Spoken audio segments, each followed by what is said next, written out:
सल्लल्लाहु अलैहि वसल्लम की बारगाह बेकसपनाह में नजरान दुरूद पेश करने की सआदत हासिल करें। पढ़ें अल्लाहुम्मा सल्लि अला सय्यदना मौलाना व मोहम्मद मौलाना बारिक वसल्लिम मुहम्मदिन मअदनिल जूद सल्लु वल अलैहि करम सलातो वस्सलाम अलैका या व आलिहि व रसूलल्लाह बारिक सल्लल्लाहु वसल्लिम तआला अलैहि वसल्लम। सलातम व सलामन अलैका या रसूलल्लाह।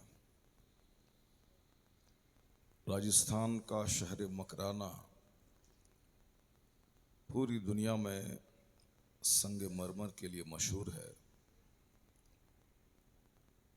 उस संग मरमर की बरकतों से मस्जिदों, मदरसों और दीनी खिदमतों का जो जाल बिछा हुआ है, यह भी दूसरों के लिए एक काबिल तक़लीद और काबिल नमूना अमल है।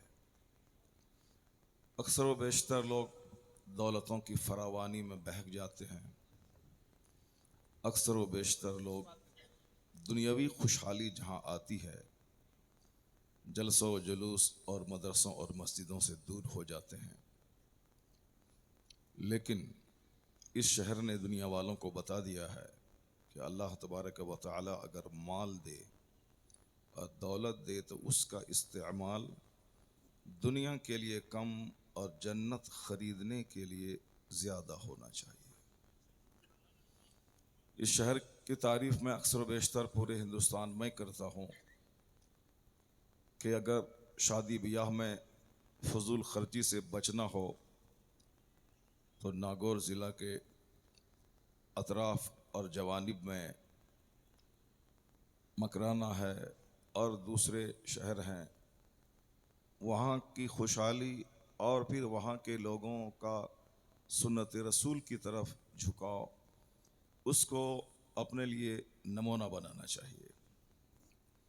और मैं कहता भी हूँ कि अल्लाह तबारक व तआला दौलतें दी हैं तो उसकी वजह से मस्जिदों में एयर कंडीशन, मस्जिदों में सर्दी के मौसम में गीज़र, अइम्मा कराम के लिए ज़बरदस्त अच्छी तनख्वाहें और मुस्लिम अक़लियत के लिए मेडिकल कॉलेज, ITI कॉलेज, यानी पैसे अगर अल्लाह ने दिए हैं तो उसका सही इस्तेमाल वहाँ के लोग कर रहे हैं। उसी सही इस्तेमाल की एक छोटी सी झलक ये आज का सुन्नी नूरानी इज्तिमा है। अल्लाह तबारक व तआला इस इज्तिमा को कबूल फरमाए और इसकी बरकतों से यहाँ की आने वाली नस्लों में अल्लाह दीन को मजबूत फरमा दे। सारा काम तो हो गया, नात ख़ानी भी हो गई, निखाबत और निज़ामत हो गई, राशिद मियाँ मक्की की खिताबत हो गई, मुफ्ती आज़म राजस्थान की गुफ्तगू हो गई। अब आखिर में हज़रत मौलाना क़मर आलम साहब की मुख्तसर सी सदारती तकरीर भी हो गई। अब रह गए, आखिर में मैं रह गया और आप रह गए। अब देखते हैं कि मैं हारता हूँ या आप हारते हैं, आप जल्दी भागते हैं या मैं जल्दी से भागने की कोशिश करता हूँ। अगर आपने हिम्मत जुटाई तो मैं कोशिश करूँगा कि आपके सामने थोड़ी सी खिदमत करूँ, मज़हब इस्लाम का सही पाकीज़ा और सुथरा पैगाम आप तक पहुँचाने की मैं कोशिश करूँ। सबसे पहली बात तो है कि इज्तिमाआत और जो महफिलें होती हैं ये सिर्फ और सिर्फ मज़हब इस्लाम का ही तुर्रे इम्तियाज़ और ख़ासा है। क्योंकि इस इंसान को अल्लाह ने जो दिमाग दिया है, इस दिमाग को गाहे बगाहे वक्फे वक्फे से इस्लाह के लिए कुछ न कुछ रूहानी ग़िज़ा चाहिए।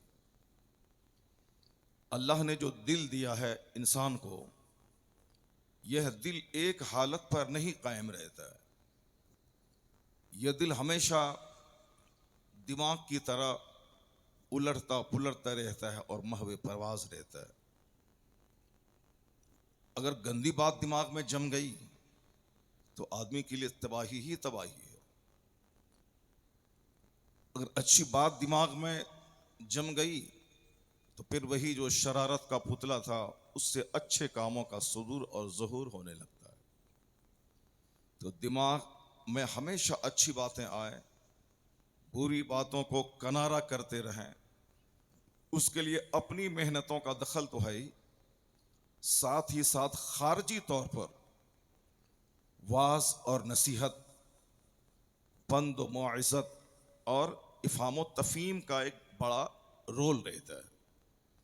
समझाने से एक बंदा जो डूबने जा रहा था, खुदकुशी करने जा रहा था, तो समझाने की वजह से वह बंदा खुदकुशी से रुक जाता है।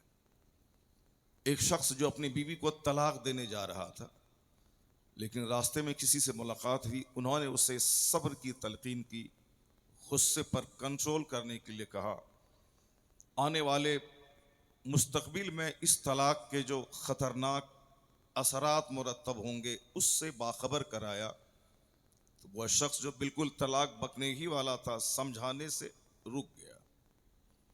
इसका मतलब यह निकला कि दिमाग असर कबूल करता है और दिल भी एक खुश्क ज़मीन की तरह कभी कभी खुश्क हो जाता है, इसे भी जंग लग जाता है।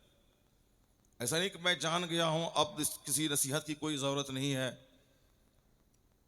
और हम मुताला कर रहे हैं, हम सब कुछ जान रहे हैं। ऐसा नहीं है। एक दिन का खाना सारी जिंदगी के खाने के लिए काफ़ी नहीं होता है। जिंदा रहने के लिए रोज़ाना खाना ज़रूरी है। उसी तरह दिल को जिंदा रखने के लिए हमेशा वाज़ो नसीहत से करीब रहना ज़रूरी है। दिल जब मर जाता है तो फिर कुछ भी अच्छा नहीं लगता। जब ज़मीन मर जाती है तो ज़मीन को जिंदा करने के लिए आसमान से पानी चाहिए, फिर वह ज़मीन जिंदा होती है और लहलहाती फसल वहाँ से पैदा होती है। ठीक उसी तरह यह दिल जब मर जाता है तो इसे भी वास और नसीहत का पानी वक्फे वक्फे से चाहिए, ताकि मरा हुआ दिल जिंदा हो जाए। अब उसका तरीका इस्लाम ने एक कंपलसरी, लाजमी तौर पर जुमा के खिताब की सूरत में रखा है। चाहे शनिचर, इतवार, सोमवार, मंगल, बुध, जुमेरात को आप सुने या न सुने, लेकिन जुमा के दिन कंपलसरीली 10 मिनट का ही सही वाज सुनना होगा, ताकि आपका दिल मरने से बच जाए। यह खुतबे जुमा को इसीलिए जुमा के साथ कंडीशन मशरूत कर दिया गया। ये जलसा फ़र्ज वाजिब नहीं, मगर जुमा का खुतबा वो फ़र्ज है, यानी शर्त है। उसके बगैर नमाज जुमा ही नहीं होगी। जैसे बगैर वज़ू के नमाज नहीं होती है, उसी तरह बगैर खुतबे जुमा के जुमा की नमाज नहीं होती है।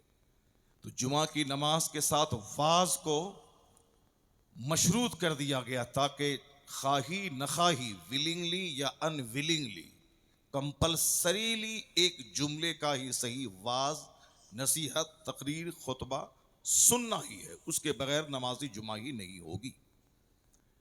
यह इस बात की दलील है कि शरीयत ने हमारे दिल को जिंदा रखने के लिए एक इंतजाम किया है। जोहर, असर, मगरिब, इशा में वाज सुने या ना सुने, सुन ले तो वाह हुआ, फर्ज वाजिब नहीं है, लेकिन जुमा के दिन सुनना ही सुनना है। इन्नल्लाह यअमुरु बिल अदल वल इहसान व ईताइ ज़िल कुर्बा व यनहा अनिल फहशाइ वल मुनकर वल बगी यअज़ुकुम लअल्लकुम तज़क्करून। बेशक अल्लाह हुक्म देता है अदल का, एहसान का, रिश्तेदारों को देने का। अल्लाह रोकता है बुराइयों से, बेहयाइयों से, बगावत से, सरकशी से।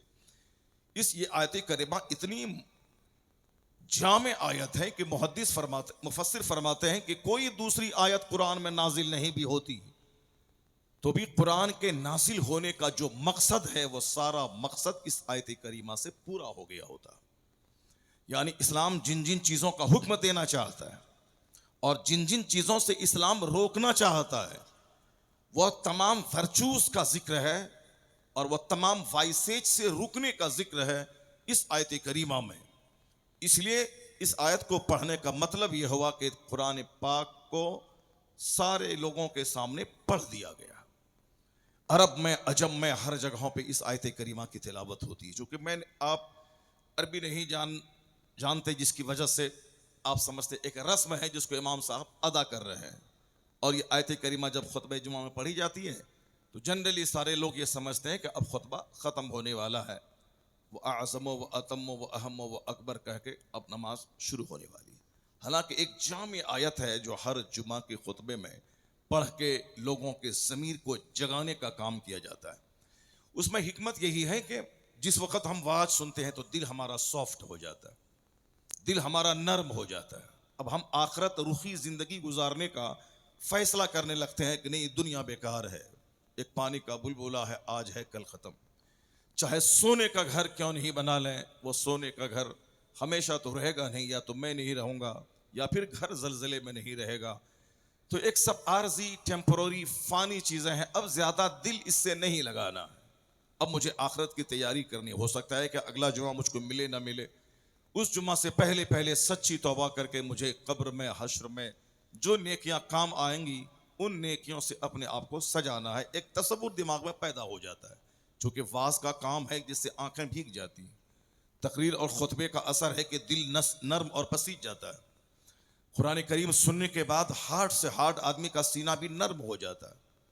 आका अलैहिस्सलाम कुरान पाक जिस पर नाजिल हुआ वह तो गम के साथ कुरान पढ़ते ही थे, आंसुओं के साए में हुजूर तिलावत करते थे, लेकिन जब दूसरों से सुनते थे तो भी सरकार की आंखों में आंसू के कतरे बहने लगते थे। कुरान पाक पढ़ने और कुरान पाक सुनने, वाज नसीहत कुरान हदीस सुनना ठट्ठा के साथ नहीं, कहकहा के साथ नहीं, हंसी के साथ नहीं, इस दीनी गुफ्तगू और खुतबे का एक मजाज है कि बंदा नर्म और भीगी हुई आंखों से सुनता है। जैसे जिन पर कुरान नाजिल हुआ सरकार अलैहिस्सलाम पे, वो तो कुरान पढ़ते ही थे गम के साथ, लेकिन जब दूसरों से सुनते थे तो भी हुजूर की आंखों में आंसू के कतरे रवा हो जाते थे।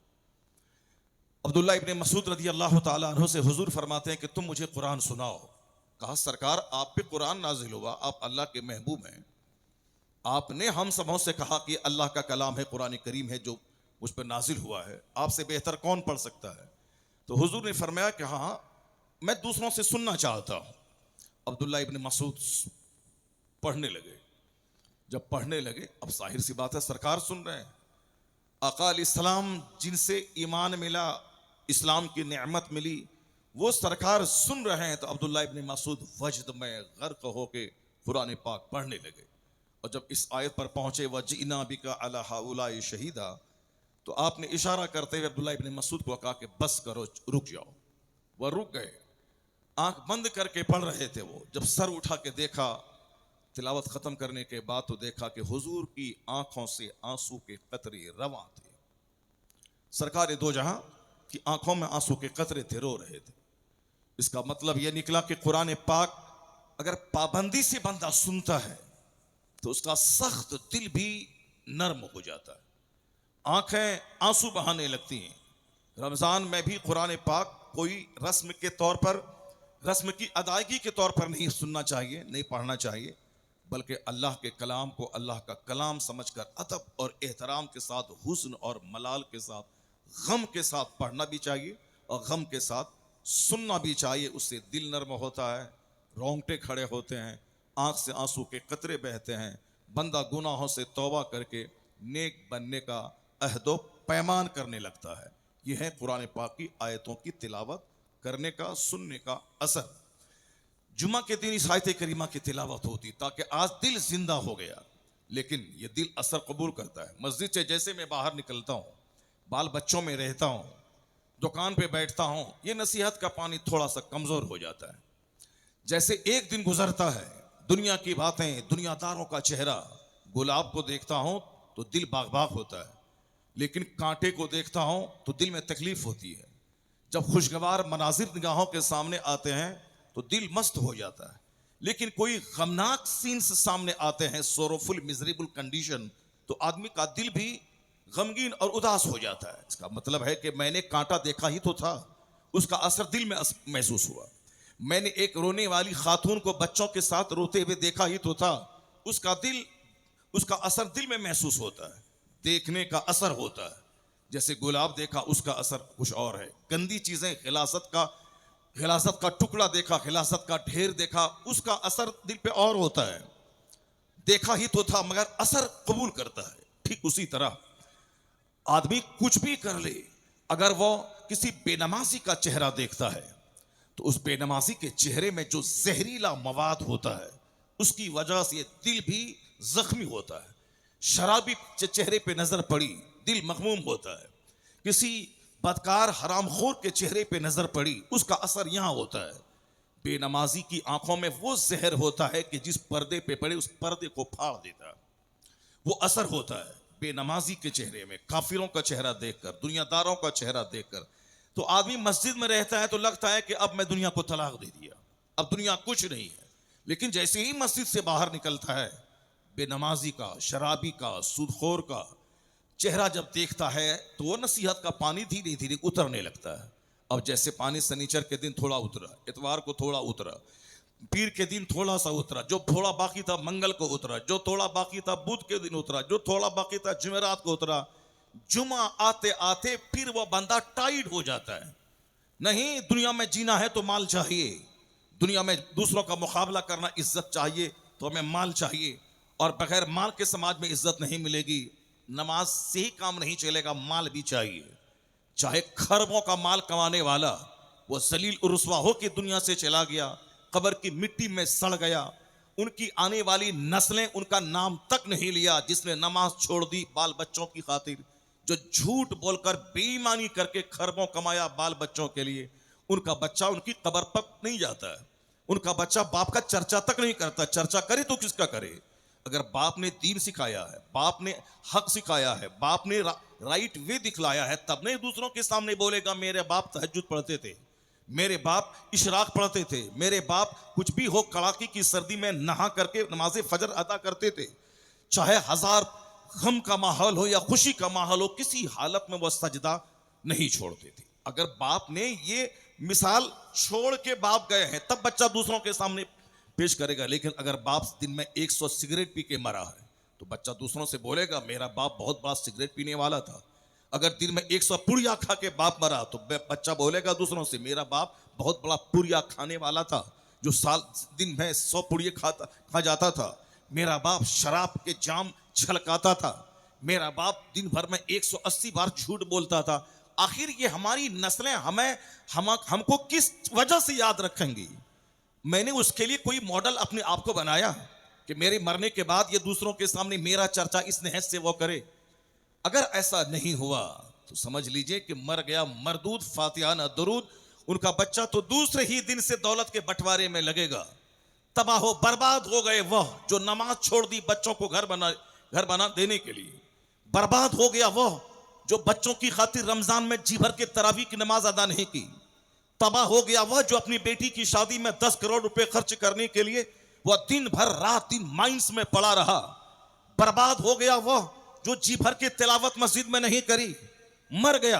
अब वह दौलत जिसके लिए नमाज छोड़ी थी, वह मकान जिसके लिए उन्होंने रमजान के दिनों में ठीक से रोजा तक नहीं रखा था, हज में ताखीर उन्होंने की थी, ज़कात पाई का नहीं निकाला था कि माल घट जाएगा, तो जिसके खातिर वह सारा काम किया था खुदा को नाराज किया था, अब तो ये मर गया, अपने अंजाम को पहुंच गया। लेकिन जिस मकान के लिए वो मरा था वह मकान दूसरों के कब्जे में है। अब उसमें रात भर सनीमा देखा जाता, उसकी बहू सनीमा देख रही है, उसके बच्चे रात भर वहां खलीस काम कर रहे हैं। अब जो मर गया उस मकान बनाने की खातिर नमाज तक न पढ़ा, मस्जिद में 10 मिनट बैठकर 500 बार दरूद शरीफ नहीं पढ़ पाया, जी भर के मस्जिद की लज्जतें हासिल नहीं की। कि मुस्तफ़ा ने फरमाया है इन्ना अहब्बल बिलाद इल्लल्लाहि मसाजिदुहा व अबग़ज़ुल बिलाद इल्लल्लाहि अस्वाक़ुहा। हुजूर फरमाते हैं, बुखारी शरीफ की हदीस में आया है, near Allah the most pleasant places are the masajid. अल्लाह के नजदीक सबसे ज्यादा खुशगवार जगह, सबसे ज्यादा डियरेस्ट जगह, सबसे ज्यादा पसंदीदा जगह मस्जिद है। खुशनसीब है वो जो सबसे पहले मस्जिद जाए और सबसे आखिर में मस्जिद से निकले, और वो शख्स बदनसीब है जो बाजार सबसे पहले जाए और सबसे आखिर में बाजार से आए। चूंकि हुजूर फरमाते हैं अब गजुल बिलाद इल्लल्लाहि अस्वाक़ुहा, अल्लाह के नजदीक सबसे ज्यादा अनप्लीजेंट प्लेसेस ये मार्केट्स हैं, बाजार है। सुबह होने के बाद सबसे पहले शैतान अपना झंडा लेके बाजार की तरफ जाता है, और वो शख्स बुरा है जो सबसे पहले मार्केट जाए और सबसे आखिर में आए। सबसे अच्छा शख्स वो है जो बाजार जरूरतन जाए, सबसे आखिर में जाए, सबसे पहले अपना कामकाज करके घर लौट जाए। जिस बच्चे की खातिर जिया था, जिस बच्चे की खातिर मरा था, मकान तो बच्चे के लिए रह गया, अपने हिस्से में आया वह गुनाह जो मैंने उस मकान की तामीर के लिए किया था, मेरे हिस्से में रह गए वह करोड़ों गुना जो मैंने मकान बनाने के लिए झूठ का सहारा लेके किया था। मुस्तफा कहते हैं मिन शर्रि नास मंजिलतन यौमल क़यामा अज़हबा आखिरतहु बिदुनिया गैरिही। हुजूर कहते हैं सबसे बुरा शख्स कयामत के दिन मर्तबे के एतबार से वो है जो दूसरों की दुनिया सजाने के लिए अपनी आखिरत को बर्बाद कर डाला। सबसे ज्यादा बुरा शख्स वो है, वो बाप जो अपने बच्चों की खातिर ठीक से सजदा नहीं किया। हज फर्ज हुआ था 15 साल पहले, इस मार्केट के बाद हज करेंगे, इस माइंस के बाद हज करेंगे, इस कम्प्लेक्स के बाद हज करेंगे। मर गया, जनाजा निकल गया, हज तक नहीं कर सका, या हज करा भी तो 25 साल के बाद किया, जबकि हज फर्ज हुआ था 25 साल पहले। फर्ज होने के बाद जितनी ताखीर हुई उतना गुनाह कबीरा उसके नाम अमाल में लिखा जाएगा। चूंकि हज करना ये फर्ज है और उस फर्ज को मौखर करना ये गुनाह कबीरा है। ज़कात देना फर्ज है, उस फर्ज में ताखीर करना या कंप्लीटली नहीं निकालना ये गुनाह कबीरा है। नमाज पढ़ना, जब से बंदा जवान हुआ 15 साल की उम्र से नमाज पढ़ना फर्ज है। फर्ज ही नहीं, फर्ज आजम है, सबसे बड़ा फर्ज।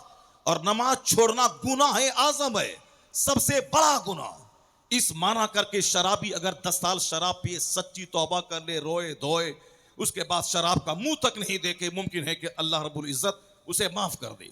अब इसके बदले में मुझसे और कुछ नहीं करना है कि शराब 10 साल पिया था, अब 10 साल तक हमें शरबत नहीं पीना है।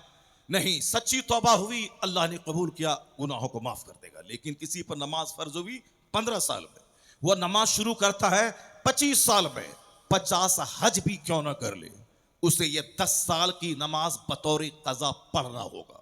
वह 50 उम्र क्यों नहीं कर ले, कानून की रोशनी में उसे इस 10 साल की नमाज को अदा करना ही पड़ेगा। इस माना कर नमाज छोड़ना कितना बड़ा संगीन जुर्म है। इसलिए हुजूर ने नमाज के ताल्लुक से मजाज बनाने के लिए कहा, मुरु औलादकुम बिस्सलात वहुम अबनाओ अश्र सनीन। जब तेरे बच्चे की उम्र 10 साल हो उसे नमाज का आदेश दे, और जब बच्चा 7 साल का हो नमाज का आदेश दे। जब बच्चा 10 साल का हो नमाज ना पढ़े उसे मार के नमाजी बना, और जब वो नमाजी बन जाए उसका बिस्तर अलग कर दे, ताकि अब 10 साल के बाद ये बच्चा अपनी जिंदगी अपने ढंग से गुजारे। कपड़े में कहाँ नापाकी है, कहाँ पाकी है, बिस्तर पे कैसे सोना है, कब जाना है, कब जागना है। और फिर 10 साल के बाद बच्चा दूसरों के साथ मिल के ना सोए। मुमकिन है कि बेशुमार फिजिकल डिजीज हो सकते हैं, मुमकिन है कि बेशुमार स्पिरिचुअल डिजीज, रूहानी बीमारी पैदा हो सकती है। इसलिए 10 साल के बाद जब बच्चे नमाजी हो उसका बिस्तर अलग कर दे। ये कौन कहा? जो तबीब आजम है। ये कौन कहा? जो दुनिया का हकीम आजम है, जो सबसे बड़े हकीम, जो सबसे बड़े तबीब, जो सबसे बड़े मुअल्लिम, जो सबसे बड़े रिफॉर्मर है, जिन्होंने from the cradle to the grave, मां की गोद से लेके कब्र की गोद तक कोई डिपार्ट, कोई गोशा, कोई डायरेक्शन ऐसा नहीं छोड़ा जिसमें गाइडेंस नहीं दिया हो, जिसमें वो हमारे लिए कोई रहनुमाई नहीं की हो, हमारी रहनुमाई नेतृत्व नहीं किया हो। यही वजह है कि इस धरती पर सबसे बड़ा रहनुमा, जिसको बड़ा कहा जा सकता है, जिससे बड़ा कोई दूसरा पैदा ही नहीं हुआ, हवाई जहाज देने वाला बड़ा है, सबसे बड़ा नहीं है, क्योंकि उससे भी बड़ा कोई वैज्ञानिक है। साहब इंजन की थ्योरी देने वाला वो भी फोर्ड सबसे बड़ा साइंटिस्ट है, लेकिन वो सबसे बड़ा नहीं है, वो अपने अहद का एक बड़ा साइंटिस्ट है। रिफॉर्मर बड़ा है, साइंटिस्ट बड़ा है, लेकिन इस धरती का सबसे बड़ा मुस्लिह, जिन्होंने हर कदम पे मेरी रहनुमाई की है, मुझे बहकने से बचाया है। फिजिक्स में सूरज और सितारे, स्टार प्लैनेट्स की बातें हैं, मैं कैसे जीऊं कैसे मरूं इसकी बात नहीं है। केमिस्ट्री में लो आयरन की बातें हैं, केमिस्ट्री में इलेक्ट्रिसिटी की बातें हैं, केमिस्ट्री में केमिकल्स की बातें हैं, लेकिन क्या राइट है क्या रॉन्ग है इसकी बात नहीं है। क्या हलाल है क्या हराम है ये केमिस्ट्री में नहीं है।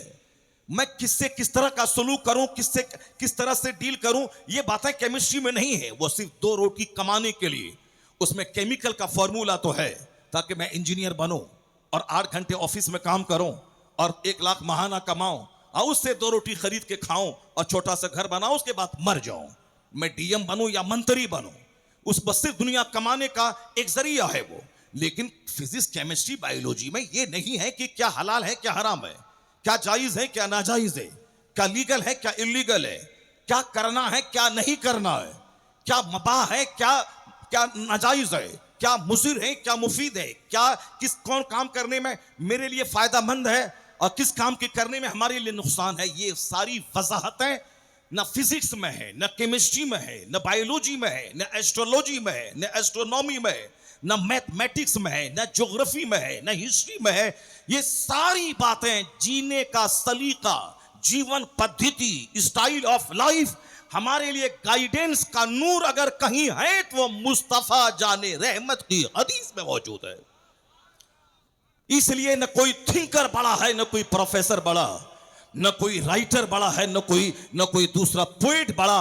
आला हजरत की माने तो आला हजरत की जबान में सबसे आला व औला हमारा नबी, सबसे बाला व वाला हमारा नबी, सारे ऊंचों में ऊंचा समझिए जिसे, है उस ऊंचे से ऊंचा हमारा नबी। नारे तकबीर, नारे यही फैक्ट है, रिसालत।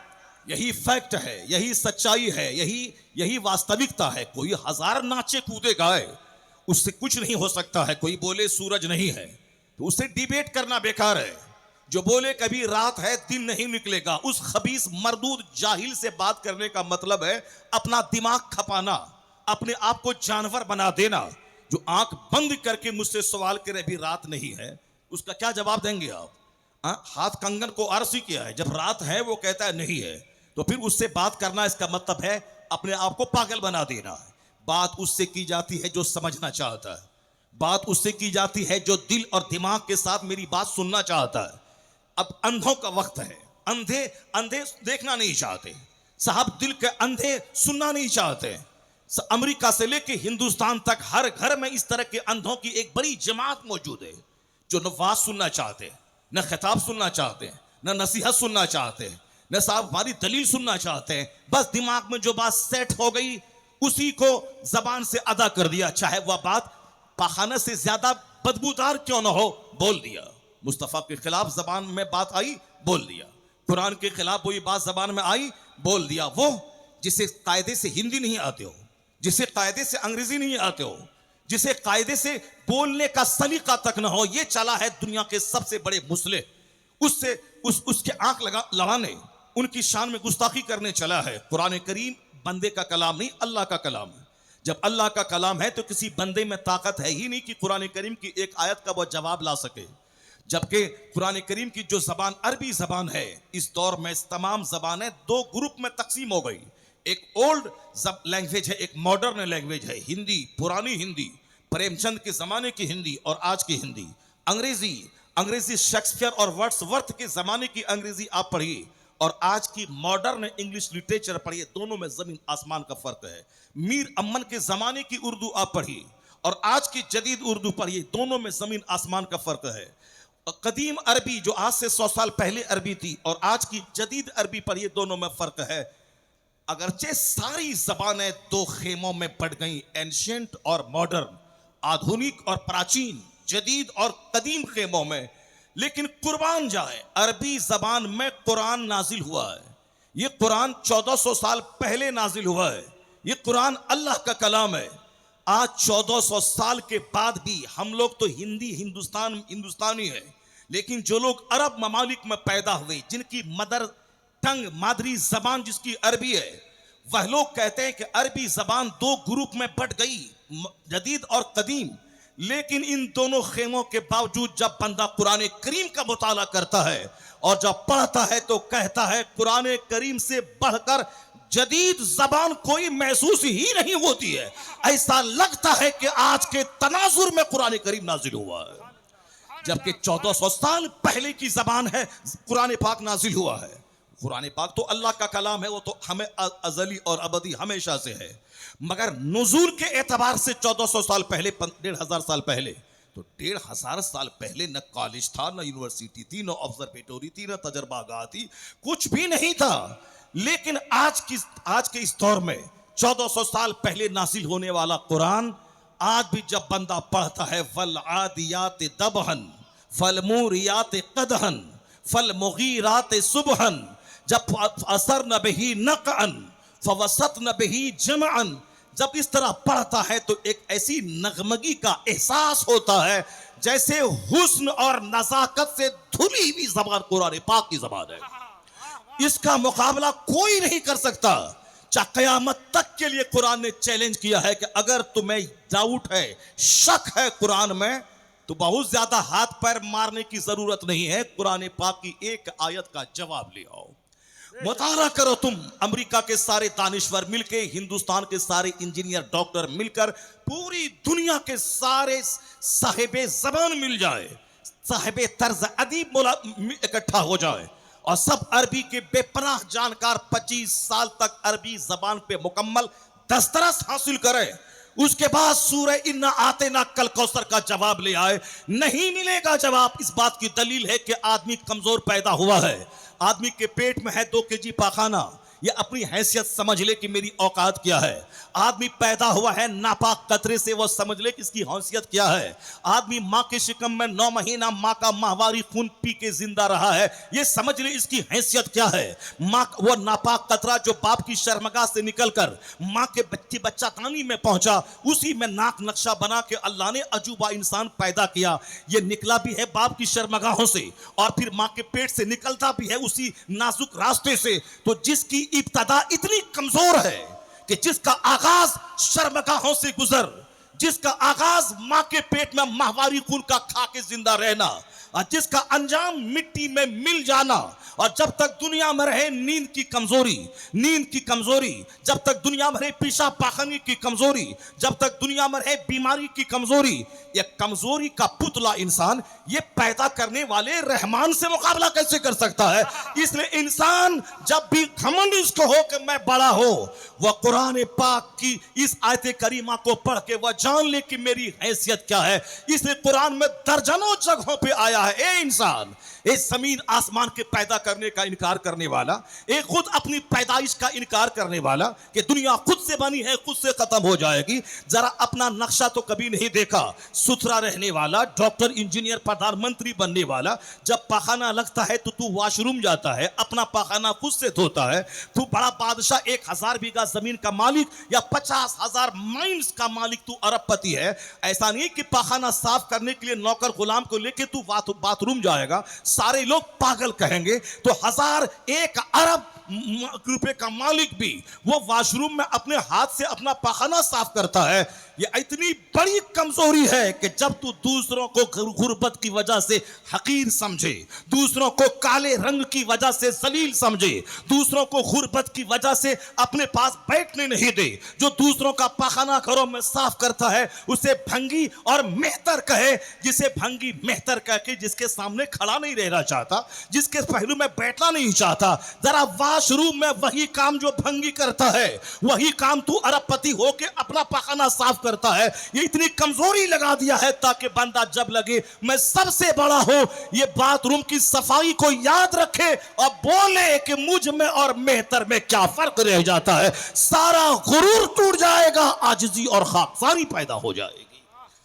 ये कमजोर इंसान चला है रब से मुकाबला करने, ये कमजोर इंसान चला है दुनिया के खालिक का मुकाबला करने। अल्लाह तबारक व तआला एक सन्नाटेदार तमाचा इस इंसान को देता है, कभी सुनामी भेजकर, कभी जलजला भेजकर, कभी बारिश रोककर, कभी खतरनाक बीमारी देकर, कभी बादशाह को फकीर बनाकर, कभी फकीर मजदूर के बेटे को तख्तो ताज पे बैठा के, ताकि ए बंदे तू जान ले कि तेरे चाहने तेरी मर्जी से सब कुछ नहीं होता है, वही होता है जो मंजूरी खुदा होता है, वही होता है जो कायनात का रब चाहता है, वही होता है जो रब्बे आला चाहता है, वही होता है जो रब्बे आला चाहता है। तो रब ने अपने महबूब को सबसे बड़ा बना के भेजा। तो जो महबूब है अल्लाह का, जिसको रब ने बड़ा बनाया, उससे उसकी शान घटाना, उसकी शान में तौहीन करना, गुस्ताखी करना, ये खसीस और रजील शख्स ही कर सकता है। मुमकिन है कि अमेरिका का कोई दानिश्वर मुस्तफ़ा की अजमत का इनकार करे, उस लुच्चे लफंगे की बात पे ध्यान नहीं देना है। उसी अमेरिका का एक जबरदस्त स्कॉलर जिन्होंने अपनी सारी जिंदगी पढ़ने पढ़ाने में गुजार दी, जो अपने अहद का सबसे बड़ा शिक्षाविद, सबसे बड़ा माहिर तालीम, सबसे बड़ा लॉयर, सबसे बड़ा एडवोकेट और सबसे बड़ा साइंटिस्ट भी गुजरा है, उन्होंने ठान लिया था कि मुझे इस धरती पे जो पहला इंसान आदम है और आज तक जो इंसान पैदा हुआ, इन सारे इंसानों की हुजूम में कौन है जो सबसे ज्यादा दुनिया को इंप्रेस किया है, जो सबसे ज्यादा दुनिया में अपनी तालीमात का असर डाला है, जो सबसे ज्यादा जिसके फॉलोवर हैं, सबसे ज्यादा जिनके अहकामात, इरशादात, गाइडलाइंस पे दुनिया अमल करती है, जिसको हकीकत में दुनिया की एक अबकरी शख्सियत कहा जा सकता है, हम उसका पता लगाएंगे। कमजोर आदमी ताकतवर का पता नहीं लगा सकता है। जो खुद इल्म की गहराई में गोता लगाने वाला है, कायनात की सच्चाई और कायनात की हिस्ट्री को अपनी आंखों की पुतलियों में समेट लिया है, उस शख्स की बातों पर एतमाद किया जा सकता है। उन्होंने ये ठान लिया कि मुझको दुनिया के सबसे बड़े इंसान का पता लगाना है, जिसका शोहरा हर गोशे, हर घर, हर मुल्क में हो, हर गोशे में हो, हर शहर में हो, जिसके फॉलोवर्स 1400 साल के बाद भी दुनिया में मौजूद हो, जिन पर सबसे ज्यादा एतमाद किया जाता हो, जिनकी बातें एज ऑफ इग्नोरेंस यानी वो एज ऑफ डार्कनेस में भी वही कमाल रखती थी, जिनकी बातें जो इस एज ऑफ साइंस में उसी हैसियत से उनकी बातें देखी और सुनी जा रही हैं। कौन है इसी अजीब शख्सियत? उन्होंने आंख की पुतलियों में दुनिया को समेट लिया। गांधी को पढ़ा, नेहरू को पढ़ा, महावीर को पढ़ा, गौतम बुद्ध को पढ़ा। कौन? कोई मुसलमान नहीं, पीर साहब नहीं, बल्कि अमेरिका का एक सबसे बड़ा दानिश्वर, जिसका चर्चा इल्मी दुनिया में बहुत बड़ा था। उन्होंने, डॉक्टर माइकल हार्ट ने ठान लिया कि मुझको दुनिया के सामने सच्चाई रखनी है, अकीदत का दखल नहीं, कि मैं जिससे मोहब्बत करता हूं उसको दुनिया का सबसे बड़ा महान इंसान बना के पेश कर दूं। नहीं, सच्चाई, चाहे वो मेरी तबीयत की मुखालिफ शख्सियत क्यों ना हो, जिसका कलमा मैं नहीं पढ़ता हूं, जिसका मैं फॉलो नहीं करता हूं, वही क्यों ना हो, मैं सच्चाई का पता लगाऊंगा, मोहब्बत को सामने नहीं लाऊंगा, अकीदत को सामने नहीं लाऊंगा, फैक्ट और सच्चाई को सामने लाऊंगा। उन्होंने इस हिसाब से तारीख का मुताला शुरू किया। जो दुनिया के सबसे बड़े माहिरीन हैं, जिनके 10, 20, 50, 100 फॉलोवर हैं, जो कि अपने आप को दूसरों के लिए मॉडल कहते हैं, सबकी जिंदगी का मुताला किया। मुताला करने के बाद लोग कहते थे बहुत बड़े पढ़े लिखे आदमी हैं, अपने आप को दुनिया से काट के लाइब्रेरी में बंद कर दिया है, दुनिया की सारी कौमें उनकी निगाहों के सामने हैं, सारी बड़ी शख्सियात, पर्सनैलिटीज़ का उन्होंने मुताला किया है। हर डिपार्ट का, चाहे लिटरेचर का डिपार्ट हो, साइंस का डिपार्ट हो, ITI का डिपार्ट हो, चाहे पॉलिटिकल डिपार्ट हो, चाहे कोई भी डिपार्ट हो, सबका उन्होंने मुताला किया। जाहिर सी बात है, जिसको मकान दुकान चाहिए 24 घंटे बैठकर उसको पैसा सूझता है, और जो अहले इल्म है, जिसको इल्म चाहिए, जिसको तहकीकात का उजाला में जो जीना चाहता है, उसको तो किताबों की स्टडी सबसे बड़ी खुराक है। तो जिसको इल्म चाहिए वो हमेशा इल्म के बारे में सोचता रहता है, जिसको माल चाहिए वो हमेशा हर हाल में, ख्वाब में भी वो माल का ही ख्वाब देखता रहता है, हालत नींद में भी। वह दो भूखे कभी आसूदा नहीं होते, मन हो माने ला यशबान। हुजूर फरमाते हैं, दो भूखे कभी आसूदा नहीं होते, मन हो मुनफिल इल्म, इल्म का भूखा कभी आसूदा नहीं होता। 1000 किताबें पढ़ने के बावजूद भी वो प्यासा रहता है, 1000 किताब लिखने के बावजूद भी वो कहता है कि मैंने कुछ नहीं किया है। जिस तरह मौलाना कौसर नियाजी पाकिस्तान का वो कहा था कि मैंने 10,000 से ज्यादा किताबों का मैंने मुताला किया है, सारी किताबें मेरी जाती लाइब्रेरी में मौजूद है, मैंने उतनी रोटियां जिंदगी में नहीं खाई हैं जितनी मैंने किताबों का मुताला किया है। मगर इतना बड़ा मुताला करने वाला वो क्या कहता है, 10,000 किताबों को मैं पढ़ा हूं। अरबी जबान जहां पढ़ाई जाती है मदरसे में, फारसी की पहली से लेके बुखारी शरीफ तक, ये मदरसे में सबको सारी किताबों, सिलेबस की किताबों को जोड़ें तो 100 किताब भी नहीं होगी। लेकिन वो कहते हैं कि 10,000 किताबें, एक क्लास से लेके पोस्ट ग्रेजुएशन PG तक जितनी भी किताबें सिलेबस में है जोड़ें तो मुश्किल से 200 किताब भी नहीं होगी। लेकिन वो कहते हैं कि 10,000 से ज्यादा किताबें मेरी लाइब्रेरी में मौजूद है। मैंने उतनी रोटियां नहीं खाई है जिंदगी में जितनी मैंने किताबों का मुताला किया है। लेकिन आश्चर्यजनक जुमला उनका, चौंका देने वाला एस्टोनिशिंग सेंटेंस सुने उसका। वो कहता है, जब से मैंने शेखुल इस्लाम वल मुस्लिमीन मौलाना अहमद रजा खां की किताबों का मुताला शुरू किया, मुझको लगा कि 10,000 किताब पढ़ने के बाद भी मैं अभी समंदर के किनारे हूं, समंदर में गोता अब लगा रहा हूं। अल्लाह समद। इसी से आप समझ सकते हैं, अगर कोई दिल्ली का छोकरा, अगर कोई मकराना का जोकर, अगर कोई बंबई का लोफर, अगर वो आला हजरत के खिलाफ बोलता है तो जोकरी कर, 2 टका खा के कमा के मर जा। लेकिन रजा के खिलाफ मत बोलना।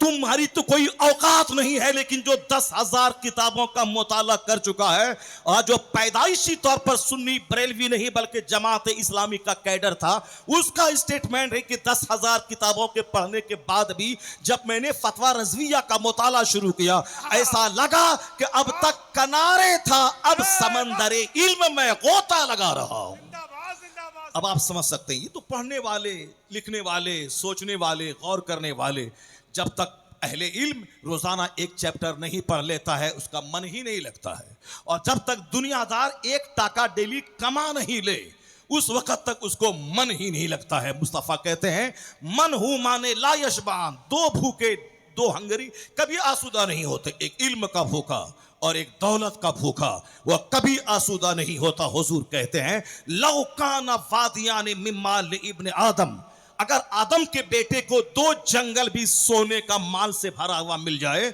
लब तगा सलासा, वह तीसरे जंगल की तमन्ना करेगा। ला यमलाओ जौफ इब्न आदम इल्ला तुराब, आदम के बेटे का पेट सिवाय कब्र की मिट्टी के कोई चीज भर नहीं सकती है। वह चाहे बना ले 50 मॉल और कम्प्लेक्स, वह चाहे लूलू मॉल बना ले, चाहे वो साउथ इंडिया मॉल बना ले, चाहे वो एशिया मॉल बना ले, मगर एक तमन्ना हमेशा बेचैन रखती है, 1 नहीं 2 चाहिए, 2 नहीं 10 चाहिए, 10 नहीं 5 चाहिए। हर शहर में मेरा ब्रांच हो जाए, हर शहर में मेरी शाख हो जाए। यही शाख होते होते 80-90 साल के हो गए। अब चला, अचानक चक्कर आया, गिरा और मरा, अपने अंजाम को पहुंच गया। मॉल रह गया अपनी जगह, कम्प्लेक्स रह गए अपनी जगह। अब ये वहां पहुंचा जहां का एक दिन 50,000 साल के बराबर होगा। अब उनसे पूछा जाएगा बोल from where you earn this, in which ways you spend this, कहां से तुमने माल कमाया और कहां तुमने खर्च किया, अब हिसाब दे। माल रह गया बच्चों के पास, अब तेरे पास हिसाब है, कहां से माल कमाया, जवाब देना होगा। फ्रॉम वेयर, कहां से कमाया, ये खरबों अरबों हिसाब देना होगा। 1 इंच बंदा अल्लाह के सामने से हट नहीं पाएगा जब तक कि इस 4 सवाल का जवाब नहीं देते। ऐसा नहीं कि कोई हिसाब लेने वाला नहीं है। जो अल्लाह एक नापाक कतरे पानी से मुझको पैदा कर सकता है, वही अल्लाह मुझे मार के कब्र में जहां हड्डी सड़ जाए, उस सड़ी हुई हड्डी में दोबारा जान डालकर मुझसे हिसाब ले सकता है।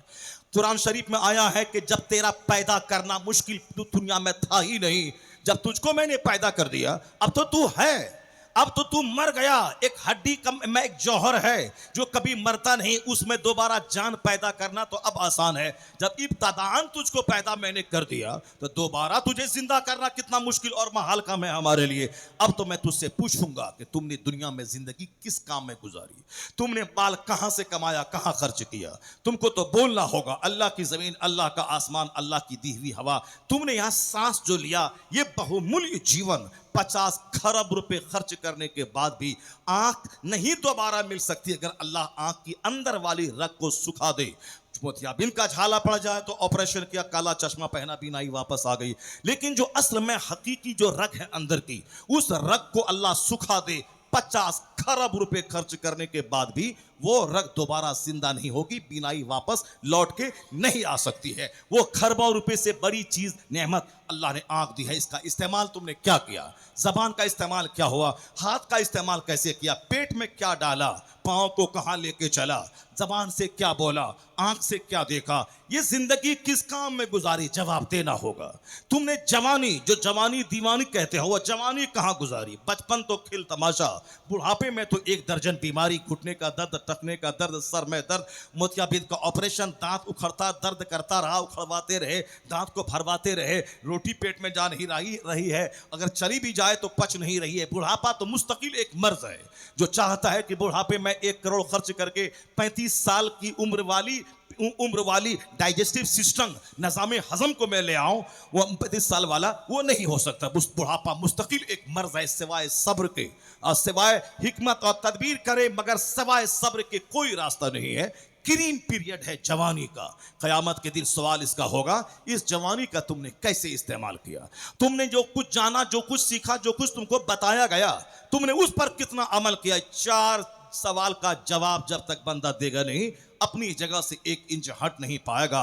माल कहां से कमाया, कहां खर्च किया, 1 जिंदगी किस काम में गुजारी, 2 जवानी किस काम में लगाई, 3 जो कुछ तूने पढ़ा लिखा जाना समझा उस पर कितना अमल किया। ये 4 चीजों का जवाब देना होगा, वरना ही हाल इतना बुरा होगा कि जिसके लिए जीते रहे, अगर उसने नेकी कर ली वो तो जन्नत गया और ये बंदा फंसा। तब मुस्तफा कहते हैं मिन शर्रिन नास, लोगों में सबसे बुरा शख्स वो है जो दूसरों की दुनिया बनाने के लिए अपनी आखिरत को तबाह हो बर्बाद कर डाला हो। अब जरा गौर से सुनिए, क्योंकि बीच में एक बात आ गई। अल्लाह रब्बुल इज्जत लाजवाब है, उसकी तख्लीक लाजवाब है, उसका क्रिएशन लाजवाब है। जो कुछ बना दे, आंख, हाथ, पांव, नाखून, सब लाजवाब है। इस लाजवाब नेमत का तो सवाल होगा।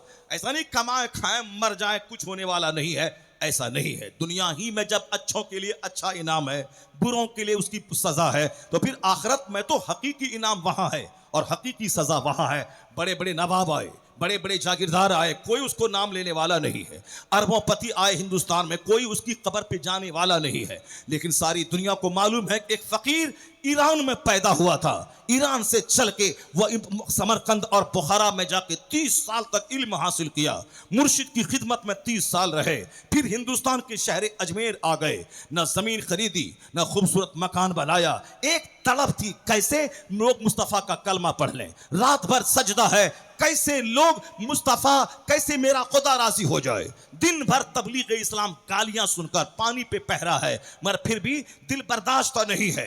गाली देना है दे ले, पानी बंद करना है बंद कर दे, मगर तबलीग इस्लाम को बंद नहीं किया जाएगा। एक तड़प है कैसे लोग मार्फत को पहच, कैसे लोग खुदा की मार्फत हासिल करें, कैसे लोग जाने कि मेरा कौन खालिक मालिक है, कैसे लोग कलमा पढ़ें। एक तड़प है। रात भर सजदा खुदा राजी रहे और दिन भर तबलीग ताकि मुशरिक कलमा पढ़ के मोमिन बन जाए।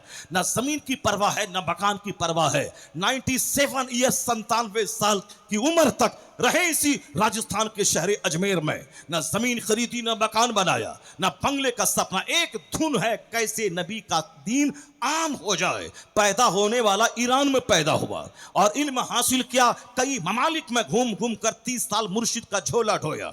उसके बाद आ गए शहर अजमेर में मुस्तफ़ा का इशारा पाकर और सारी जिंदगी बेचैनी में गुजार दी। रात बेचैनी में खुदा राजी हो और दिन बेचैनी में कैसे गुमगुश्तगाने राह कलमा पढ़ के राह रास्ते पे आ जाए। वो जिया रब के लिए, मरा रब के लिए, रात गुजरी रब की रजा में, दिन गुजरा रब की रजा में। तो रब का इनाम तो वहां, जन्नत तो वहां मिलेगी, वहां उस दुनिया में। इस दुनिया में क्या मिला कि ना कोई बाबर की कब्र तलाश कर रहा है, ना कोई हुमायूं की कब्र ढूंढ रहा है, ना कोई जहांगीर की कब्र तलाश कर रहा है, ना कोई अकबर की कब्र ढूंढ रहा है। हिंदुस्तान पूरी दुनिया से आने वाला भारत में जब आता है, वो कहता है मोइनुद्दीन अजमेरी की कब्र कहां है, उनका आस्थाना कहां है, उनके रोजे को देख लो जिन्होंने 90 लाख काफिरों के सीने में ईमान का नूर दिया है। कैसी ही वो कब्र, कैसी है वो हस्ती, वो किस कब्र में आराम फरमा है।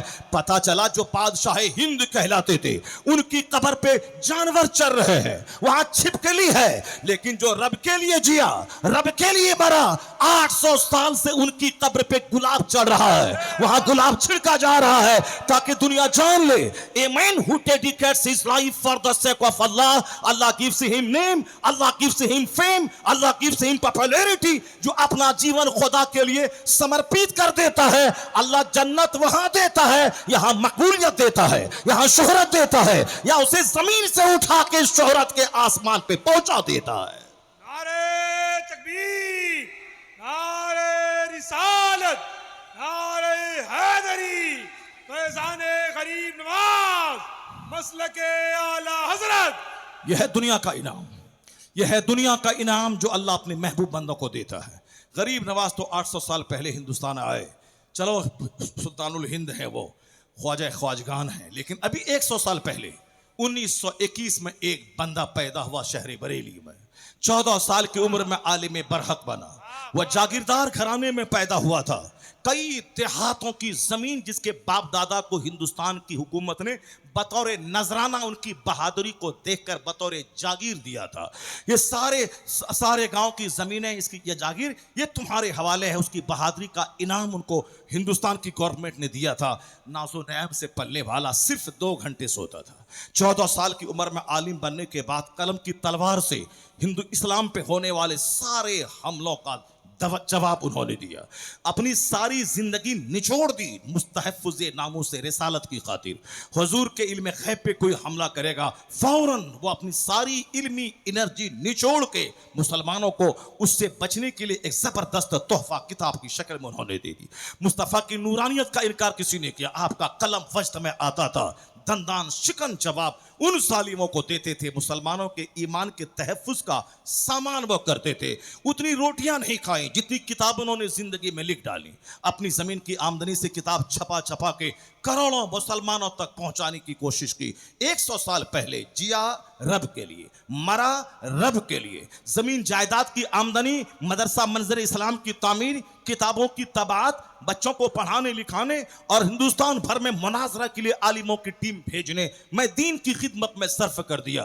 अब उन्होंने मुस्तफ़ा जाने रहमत की इज्जत व अजमत का वो खुतबा पढ़ा, वो डंका बजाया कि नूर है मुस्तफ़ा की जात, नूर भी है सरकार, बशर भी है, नूर भी है सरकार, साहिबे कमालात है सरकार, साहिबे मौजज़ात है। आका अलैहिस्सलाम पर कीचड़ उछालने वाला उसको अहमद रजा छोड़ेगा नहीं। ये रजा के नेज़े की मार है कि अदू के सीने में गार है। किसे चारा जोई का वार है कि ये वार वार से पार है। सारा वार सीने पे सहते रहे। मुस्तफ़ा जाने रहमत की तरफ इन जालिमों के कलम को उठने नहीं दिया। अगर उठाया तो कलम तोड़ के रख दिया। जो जिया मुस्तफ़ा के लिए, जो मरा मुस्तफ़ा के लिए, जो डंका बजाया मुस्तफ़ा के का गुणगान किया, हर तरफ मुस्तफ़ा जाने रहमत की अजमत के तराने गूंजने लगे। आज इनाम क्या मिला? इनाम यही मिला कि कोई रामपुर के नवाब को नहीं जानता है, कोई अवध के नवाब को नहीं जानता है। नवाब कौन था, जागीरदार कौन था, वह जुडिशियल मजिस्ट्रेट कौन था, मगर बरेली में एक छोटे से घर में पैदा होने वाला अहमद रजा आज करोड़ों दिल में रह रहा है, करोड़ों नाम के साथ है। अहमद रजा, समर रजा, कमर रजा, मोहसिन रजा, एक रजा अकेला था अहमद रजा, लेकिन करोड़ों नाम के साथ लफ्ज़ रजा जुड़ गया है। रजा के नाम के साथ मस्जिदों का नाम, रजा जामा मस्जिद, उनके नाम के साथ मदरसों का नाम, उनके नाम के साथ खानकाहों का नाम। दुनिया भर में मुनाजरे होते हैं, रजा की किताबों से मुनाजरा जीता जा रहा है। तो जब तक रजा रहेगा, रजा का नाम रहेगा, उनकी किताबें रहेंगी, उनकी किताबों को हथियार के तौर पर मुसलमान इस्तेमाल करता रहेगा। उस वक्त किसी कामचोर, किसी मुजाविर जो दूसरों के जेब पे हाथ डालकर अपना पेट पालने वाला ये कहता है कि रजा का गुणगान क्यों किया जा रहा है। रजा ने मुस्तफा का गुणगान किया और अल्लाह ने वो शोहरत अता कर दी, सौदागरान से उठाया। अब अमेरिका में रजा रजा, बरकली में रजा रजा, हॉलैंड में रजा रजा, श्रीलंका में रजा रजा, वादी रजा की कोहे हिमालय रजा का है। जिस समय तो देखिए वो इलाका रजा का है। मसलके आला हजरत, मसलके आला हजरत, फैज़ाने आला हजरत, फैज़ाने गरीब नवाज, जिंदाबाद जिंदाबाद जिंदाबाद। ये दुनिया का इनाम है। A man who dedicates his life for the sake of Allah, जो अपना जीवन अल्लाह के लिए डिवोट कर देता है, समर्पित कर देता है, डेडिकेट कर देता है। अल्लाह उसे शोहरत देता है, मकबूलियत देता है। चिढ़ने वाले चिढ़ते रह जाते हैं, उनका नाम कभी दबता नहीं है। सब उनसे जलने वालों के गुल हो गए चिराग। अहमद रजा की शम्मा फरोजा है आज भी दूसरों की जेब पे नजर डाल करके पैसा लूटने वाला, वो क्या जाने रजा किसका नाम है। रजिस्टर लेके बैठकर कब्र की चादर बेच के खाने वाला, वो क्या जाने रजा किसका नाम है। चुपचाप चादर बेच और 2 रुपए कमा और पेट पाल।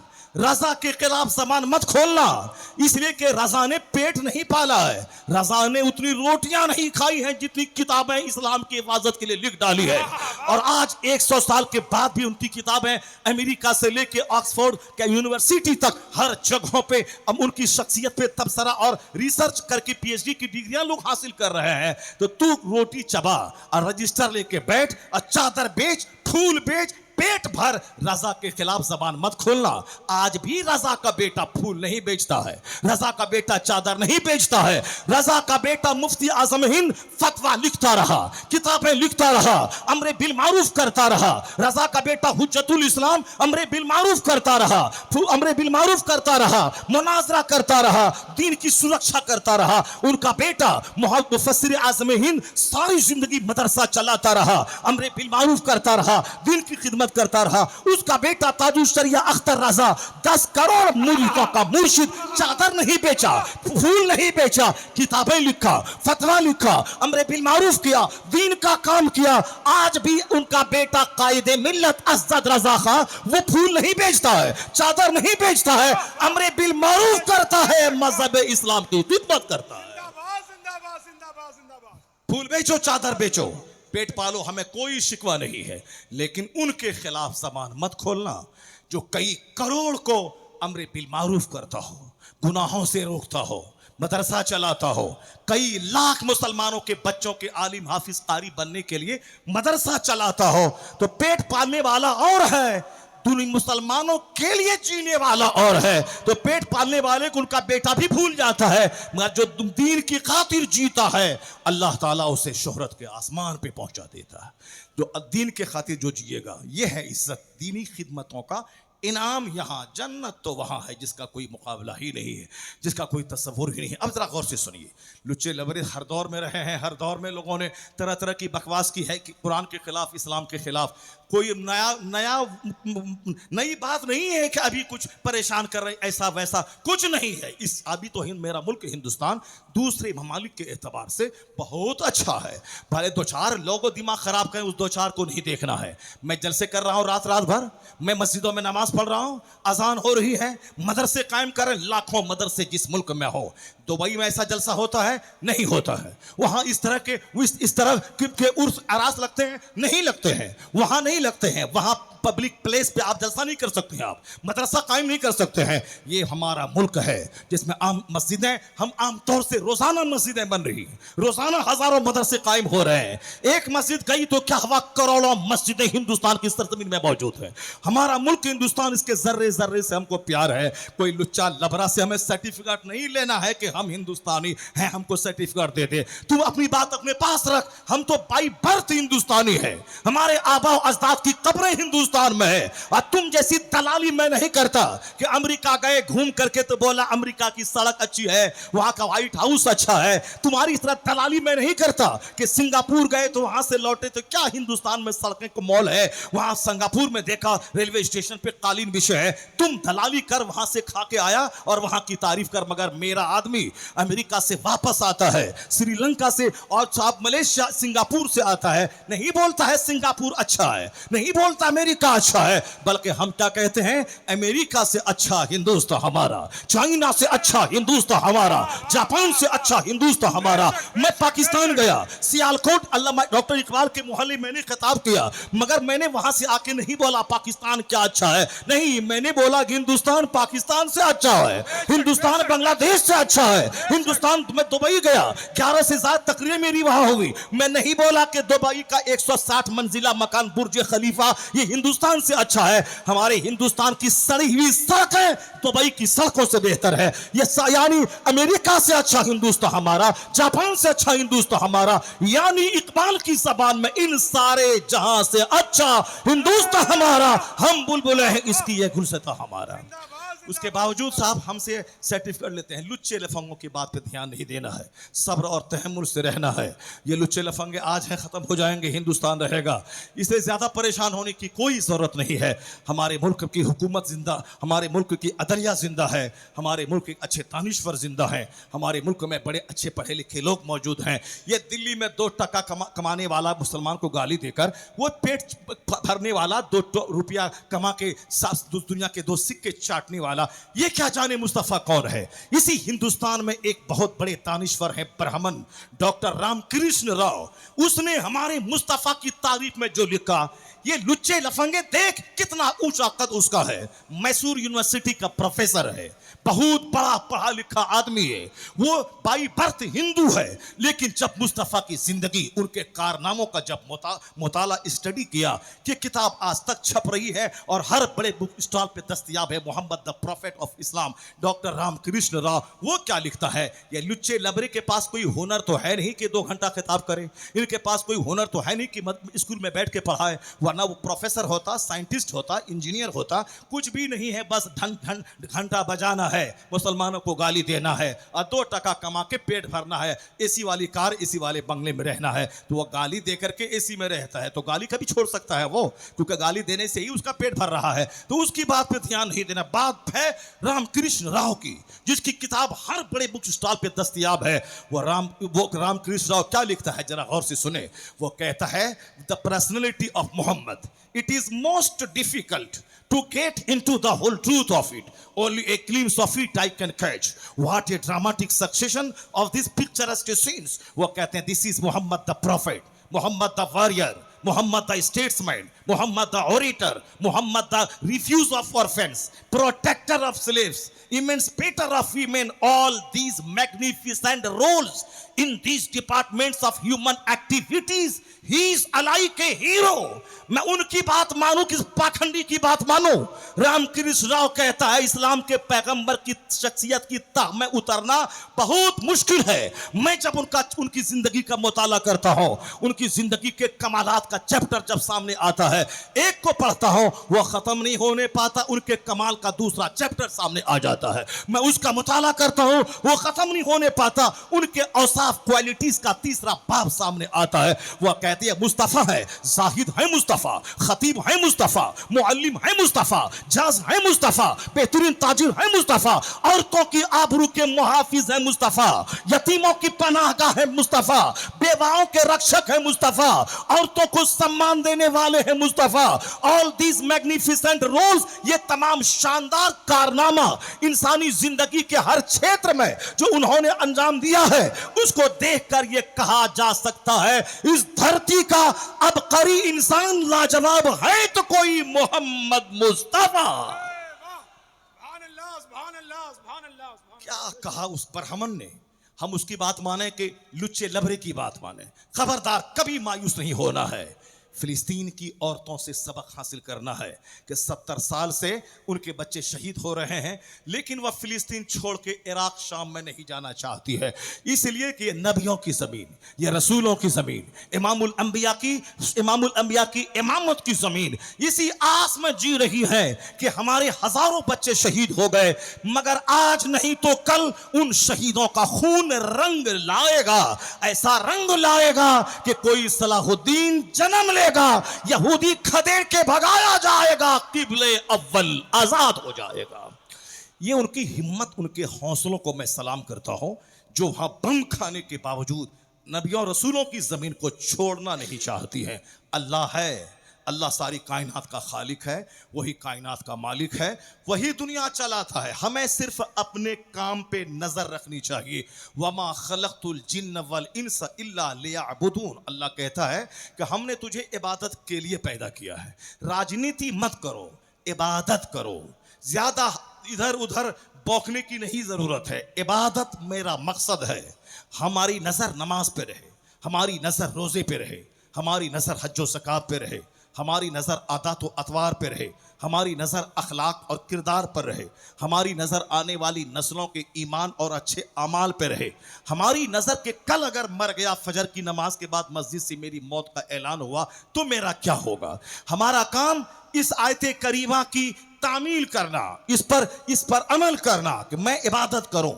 कल अगर मर गया तो दिल्ली अपनी जगह, राजस्थान अपनी जगह, मैं कब्र में पहुंच करके वहां फरिश्तों के सवाल का जवाब दूं। मा कुंत तकुल फी हक़ हाज़िर रजल मा दीनो का मा मन रब को, ये सवाल का जवाब दें तो हिंदुस्तान अपनी जगह रहेगा, हम गए कब्र में। तो जो काम अपना है इबादत करना, ये करना, बाकी दुनिया चलाना, किसको हाकिम बनाना है, किसको किसकी हुकूमत छीनना है, किसको इज्जत देना है, किसको जलील करना है, कब किसको बैठाना है, कब किसको गद्दी से नीचे उतारना है, ये काम हमारा नहीं है। हमारा काम है एक वोट दे देना। कोई ऑनेस्ट, कोई ईमानदार आदमी आए, वोट मांगे, जमहूरी हक हमारा है, वोट दे दिया। बाकी दिन रात राजनीति को लेके हमेशा नहीं दिमाग पे करना है, उसके पीछे पड़ा रहना है। को साहब जीतेगा अखिलेश, जीतेगी मायावती, और यहां मस्जिद से बाहर निकल के 2 घंटे तक गटर मटर कर रहे हैं। ये हो गया तो क्या होगा, वो हो गया तो क्या हो गया। अगर 1 मिनट के बाद तुम मर गया तो क्या होगा। नेकी है 1 लाख, अब बुराई है 50 करोड़। ये बता तेरा कुल सरात पे क्या होगा, ये बता मीजान पे तेरा क्या होगा, ये बता कब्र में तेरा क्या होगा। हमारा सबसे बड़ा फोकस इस पे होना चाहिए कि कब्र में क्या होगा, हश्र में क्या होगा। 500 साल की मुसाफिर तक पुल सरात, जो जहन्नम के ऊपर पुल है, बाल से ज्यादा बारीक, तलवार से ज्यादा तेज। हर जन्नती को उससे गुजर के ही आगे जन्नत है जाना है।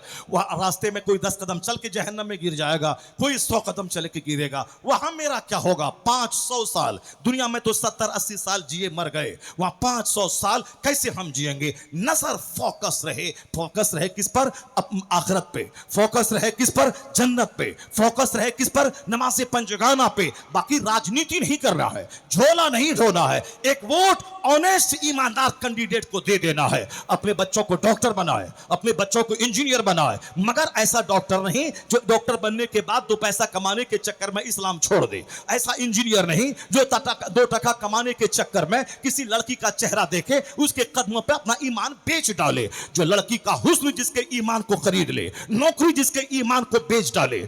दुनिया का मनसब, कोई राजनीति का कोई मनसब जिसके ईमान को लूट ले, उससे बेहतर है कि जाहिल रहे, वो हल चलाए, मजदूर रहे, ईमान सलामत रहा, किराए के घर में रहेगा, कम से कम मरने के बाद मुस्तफा की जन्नत में तो चला जाएगा। अब कौन सा इंजीनियर बना कि जिसमें ईमान लूट गया।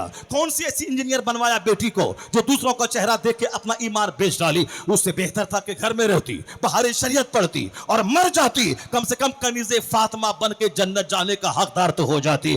ऐसा कौन सा इल्म सिखाया कि डॉक्टर बनी ईमान बेच डाला, इंजीनियर बनी ईमान बिक गया।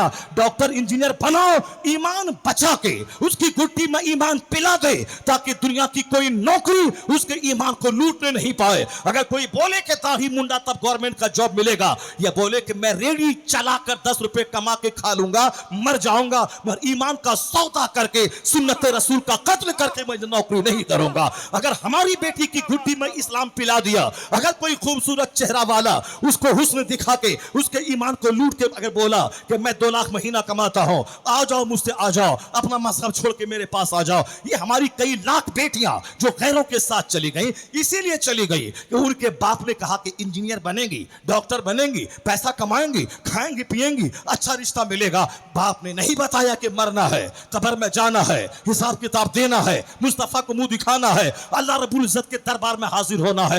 बाप ने सिर्फ मेडिकल साइंस की बात की, ITI कॉलेज की बात की, दुनिया के सिक्कों की बात की, मकान दुकान AC की बात की। उसी मकान दुकान के चक्कर में ईमान लूट गया। वह न दिन रहा न दुनिया उसके पास रही। ये बाप का कसूर है जो अपने घर में सिर्फ यही चर्चा करना है। वह डॉक्टर बना, वह इंजीनियर बना, करोड़ों कमाया, खाया पिया, आराम से 10 शहर में घर बनाया, तो बच्चे के दिमाग में बात आएगा ही, जन्नत के लिए कौन जीता है। पैसा कमाओ, चाहे ईमान लूटे, चाहे धर्म लूटे, चाहे इज्जत लूटे, कुछ भी हो, माल चाहिए। ये वो औरतें जो तवाइफ के कोठे पे वो अपनी बिस्तर गर्म करके जो माल कमा रही हैं, सिर्फ पर्स लेने के लिए, सिर्फ साख से लेने के लिए, सिर्फ रोजाना लिबास बदलने के लिए। ये अच्छे पौष घराने की बेटियां जो 18 साल में जवान हुई और फिर वो अपने बिस्तर को गर्म करने के लिए होटल अपना फोटो दिया हुआ है, और ये इसकी बेटियां इंस्टाग्राम पे अपनी फोटो छोड़ी हुई है, और ऐश मौज करने के लिए शादी होगी 50 साल में, 38 साल में, जवान हुई 18 साल में, शादी हो रही 38 साल में। क्यों?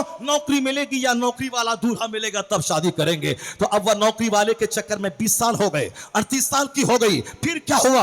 38 साल की हुई, इस 20 जवान होने के बाद या 20 साल कहां गुजरे, कैसे गुजरे, तन्हाई कैसे गुजरी, न बाप को खबर है न मां को खबर है। चोर दरवाजे से हमल गिरता रहा। बाप बोलता है मेरी बेटी गुड़िया है, मेरी बेटी 18 साल की है, उम्र हो गई 38 साल। ये बाप बोलता है मेरी बच्ची 18 साल की है। क्यों अपनी बच्ची की इज्जत को ज़बह कर रहे हो, क्यों उसे जहन्नम पहुंचा रहे हो, क्यों उसे तवाइफ के कोठे पे जाने पे मजबूर कर रहे हो। हुजूर ने कहा था, बुखारी की हदीस है कि जब बच्चा तेरा जवान हो जाए तो उसे जल्दी फौरी शादी दिला दे। अगर फौरी शादी दिला दिया अगर तो फिर तेरे बच्चे का दीन ईमान महफूज हो जाएगा, नजर बच जाएगी, शर्मगाह खतरे से बच जाएगी। अगर तुमने शादी नहीं दिलाया और इस वजह से ताखीर निकाह हुई और बच्चे का पांव फिसल गया, उस जुर्म में माँ बाप भी शरीक समझा जाएगा। जिना करेगा बेटा, मुजरिम है बाप। क्यों? निकाह में ताखीर इन्होंने किया, निकाह में देरी की। इसलिए डॉक्टर मेडिकल साइंस की बात बाद में करना, पहले जन्नत की बात कर, आखिरत की बात कर, पुरसरात की बात कर। वो तो काफिर है जिसको दुनिया चाहिए, मुसलमान को दुनिया नहीं आखिरत चाहिए। दुनिया का 100 साल 1 सेकंड है और आखिरत में रहना है वहां का एक दिन 50,000 साल के बराबर है। अगर बेटी बच गई, उसके घुट्टे में इस्लाम पिला दिया और कोई काफिर उसको मिठाई का डब्बा दिखाकर 1 करोड़ का जेवर दिखा के ईमान लूटना चाहे, मेरी बेटियां उसके चेहरे पे थूक देंगी और कहेंगी मैं कुंवारी रह जाऊंगी, ईमान का सौदा नहीं करूंगी।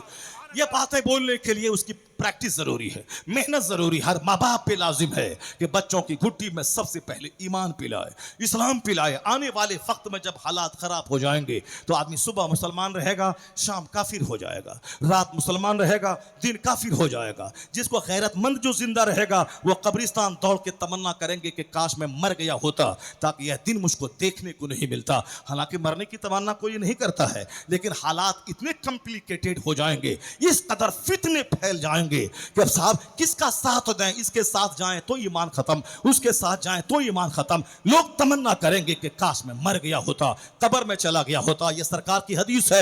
इस कदर फितनों का दौर आएगा कि लोग मरना जिंदा रहने से बेहतर समझेंगे। हथेली पे आग रखना जितना मुश्किल उतना ही ईमान बचाना मुश्किल। इस क्रिटिकल पोजीशन में हर माँ बाप पे लाजिम है कि बच्चों को इस्लाम सिखाए, ईमान बताए, आखिरत की बात बताए। कुरान शरीफ में 114 सूरतों में सबसे ज्यादा टॉपिक जिस पर जोर कुरान ने दिया है वो आखिरत है। सबसे ज्यादा जोर आखिरत पे दिया। आप जरा पढ़ें 30वां पारा, सूरह नबा उठाए, सूरह इंशिकाक उठाए, सूरह मुतफ्फिफीन उठाए, सूरह तकवीर पढ़े, सूरह जिलजाल पढ़े, सूरह आदियात पढ़े, सूरह तकासुर पढ़े, सूरह कारिया पढ़े। सारी सूरतों में सिर्फ आखिरत का चर्चा है, सिर्फ आखिरत का चर्चा, जहन्नम की आग का चर्चा। तो सबसे ज्यादा टॉपिक जो हम मुसलमानों के घर में होना चाहिए वो आखिरत, वो जन्नत, वो जहन्नम, ताकि बच्चों की दिमाग साजी हो। मगर विडंबना ट्विस्ट यही है कि आज सबसे ज्यादा कम चर्चा जो होता है वो आखिरत का होता है, सबसे कम चर्चा मौत का होता है। जबकि हुजूर ने कहा था अक्सरू जिक्र हादिमी लज्जातिल मौत, जो लज्जतों को जो चीज ढा देने वाली है मौत, उसे ज्यादा याद क्या करो। हुजूर ने कहा था कि जो 20 बार रोजाना मौत को याद करेगा, मौत को याद करने का मतलब लंबी जिंदगी जीने की तमन्ना नहीं है, अब जल्दी से मर जाना है। और जब मर जाना है तो फिर ज्यादा माल नहीं चाहिए उसे। और जिसे लंबी जिंदगी गुजारनी है, जिसके दिमाग में बेटा बेटी दामाद पोता पोती और पोते का बेटा यानी छोकरे का छोकरा, छुकरे का छोकरा, उसके छोकरे का छोकरा, एक लंबी जिंदगी। मैं गया था गुजरात के शहर मोरबी में खिताब करने के लिए, एक शख्स के घर दावत हुई। कहा हजरत ये शानदार घर मैंने तारीफ की, बड़ा अच्छा घर बनाया। कहा इतना ही प्लॉट सामने खाली है और सामने खाली है। मैंने कहा किसके? कहा कि छोकरे, जो छोकरे का छोकरा बना लेगा फिर उस छोकरे का छोकरा बना लेगा, यानी छोकरे का छोकरा, छोकरे का छोकरा। ये छोकरे का घर तो बना लेगा, वो छोकरा जिंदा रहेगा कि मरेगा, वो जन्नत जाएगा कि जहन्नम जाएगा, कोई परवाह नहीं। घर बनाने की परवाह है छोकरे का छोकरा। ये कल मरेगा या 80 साल का बुढ़ा मौजूद है और जवान 18 साल का पोता मर गया, जवान बेटा मर गया। अगर देना ही है बच्चे को तो जिंदगी दे देना, तब ना शुभ चिंतक तुम है। और जिंदगी दे बच्चे को कि 90 साल की जिंदगी मैंने बच्चे को दे दिया। अपनी जिंदगी जो 80 साल की थी इसमें से 40 साल काट के मैंने अपने बेटे को दे दिया। या अल्लाह हमारे 40 साल मेरे बेटे को दे दे। एक 40 मिनट कोई बाप बेटे को नहीं देगा। जब तू जिंदगी नहीं दे सकता है और जिंदगी नहीं दे सकता है तो माल की फिक्र क्यों कर रहा है, रोजी की फिक्र क्यों कर रहा है, रहने की फिक्र क्यों कर रहा है। मोमिन वो है जो कुरान पढ़ता है। कुरान कहता है ला तक़्तुलू औलादकुम खश्यता इमलाक, गरीबी के डर से बच्चों को कत्ल मत कर, मैं तुझे भी रोजी देता हूं, तेरे बच्चों को भी रोजी दूंगा। देना है तो बच्चों को जिंदगी दे दे। अगर जिंदगी नहीं दे सकता है तो बच्चों के माल की खातिर अपने आप को जहन्नमी मत बना, अपने आप को जहन्नम में मत डाल, बल्कि ये बोल जो अल्लाह जिंदगी देगा वही अल्लाह उसकी रोजी का भी जिम्मेदार है। अगर ये सोच लिया, न तेरा चेहरा मैला होगा, न तेरा दिल काला होगा, न दिमाग में हजारों वसवसात पैदा होंगे, न तू बच्चों की खातिर अपनी जन्नत में आग लगाएगा। अल्लाह पर भरोसा जब बढ़ता जाएगा, अल्लाह वहां से रोजी देगा जहां से बंदा सोच नहीं सकता। वमन यतवक्कल अलल्लाहि फहुव हस्बुह, जो अल्लाह पे भरोसा करता है अल्लाह उसके लिए काफी होता है। यह है इस्लामिक सोच, यह है इस्लामिक आइडियोलॉजी। अब जरा मैं उस बात को मुकम्मल कर दूं, चूंकि मेरे पास टाइम सिर्फ 60 मिनट का मिला था और हमको लगता है कि 60 मिनट शायद हो चुका होगा। अब अगर आपकी तरफ से 2-4-10 मिनट और मिल जाए तो मैं अपनी बात और मुकम्मल कर लूं। इजाजत है आपकी तरफ से? इजाजत है आपकी तरफ से? हाँ इजाजत है तो मैं 2-4-10 मिनट और बढ़ा देता हूँ, क्योंकि मुझको 60 मिनट का ही टाइम मिला था।